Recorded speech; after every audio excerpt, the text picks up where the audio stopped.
नमस्कार दोस्तों, आज आपको बताने वाला हूँ हार्ट की पंपिंग पावर के बारे में।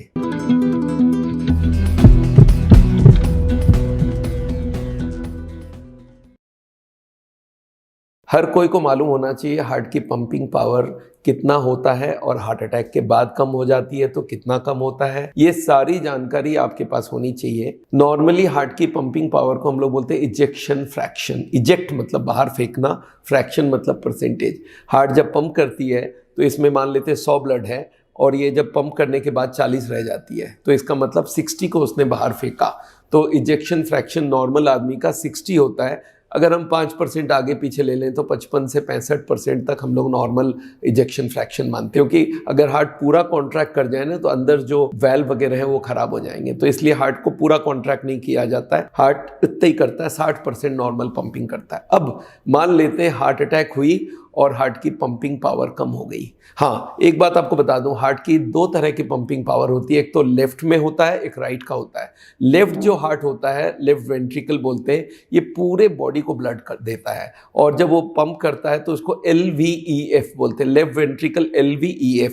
तो जब हम लोग खाली EF बोलते हैं तो आपको मानने चलना चाहिए लेफ्ट वेंट्रिकुलर इजेक्शन फ्रैक्शन।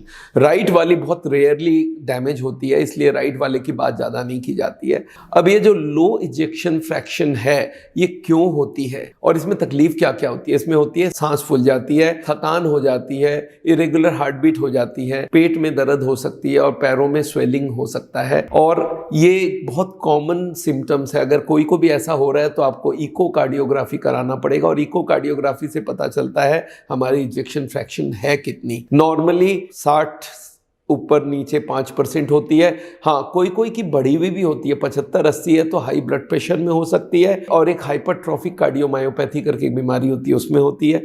लो पंपिंग पावर के भी 2 मेजर कॉज है। 99% कॉज होती है heart attack.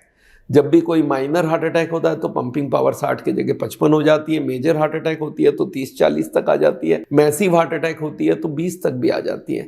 Minimum pumping power बचने के लिए 15% होनी चाहिए, इससे कम में बचना बहुत मुश्किल है। इको करते वक्त मैं आपको बता दूं, डॉक्टर जो करने वाला है उसके ऊपर भी डिपेंड करता है वो पंपिंग पावर को ठीक से पकड़ पा रहा है कि नहीं, क्योंकि heart is a moving organ.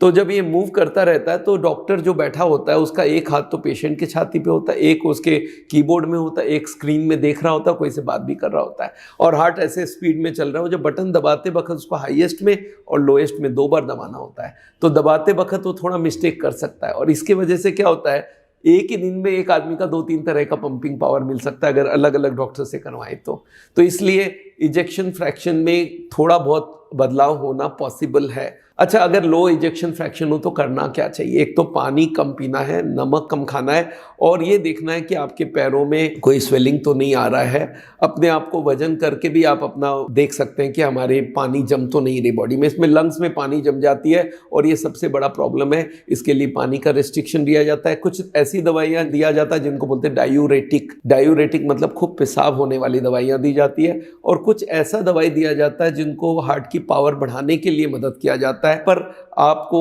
कभी भी लो पंपिंग पावर हो तो अपने डॉक्टर को मिलिए, कार्डियोलॉजिस्ट से मिलिए और अगर मेरे से कंसल्ट करना है तो ऑनलाइन कंसल्ट भी कर सकते हैं। दोस्तों, आज का लेक्चर यहीं पे ख़त्म करते हैं, पर आपको इजेक्शन फ्रैक्शन के बारे में इतनी जानकारी तो होनी ही चाहिए और अगर आपको कोई एडवाइस चाहिए तो मैं अवेलेबल रहूँगा। मिलते हैं आपको मालूम है साउल हार्ट सेंटर हमारा इंडिया भर में 106 सेंटर चल रही है, जहाँ पे हम लोग बिना बाईपास, बिना एंजियोप्लास्टी हार्ट का ट्रीटमेंट करते हैं और हमारी एक नेचुरल बाईपास या ECP करके ट्रीटमेंट होती है, उससे इजेक्शन फ्रैक्शन को बढ़ाया भी जा सकता है।